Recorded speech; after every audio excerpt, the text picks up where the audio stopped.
आम्ही हे Christmas day साठी ना क्रिसमस ट्री बनवतो. Christmas tree. ओके, पण तुझ्या हातात काय आहे हे? टीचर हे आम्ही स्नोमॅन बनवतो.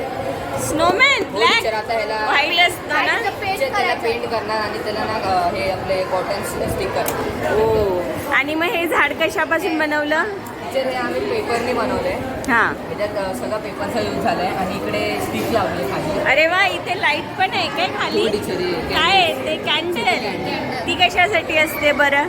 टीचर ते आता आमच्याकडे लाईट्स नव्हत्या ना, तर म्हणून आम्ही ते रेडीमेड असं असतं ते छोटं. हा हा हा हा हा. अच्छा, छान बनवलंय, मस्त आहे, खूप छान आहे. आणि क्रिसमसला काय म्हणतात मराठीत? क्रिसमसला मराठीत काय म्हणतात? नाताळ. काय? नाताळ. ओके, चलो.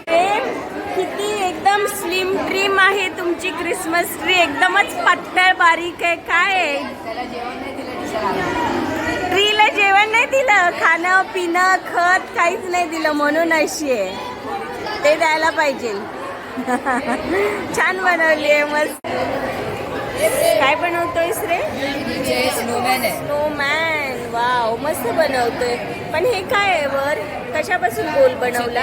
प्लास्टिकचे छोटे छोटे बॉल्स ते स्टिक केले का? ते स्टिक केले आणि त्याच्यावर ना व्हाईट कलर केला आणि त्याच्यावर कॉटन आता हा फेविकॉल लावून कॉटन चिपकवत आहे. वाव, नाईस, खूप छान.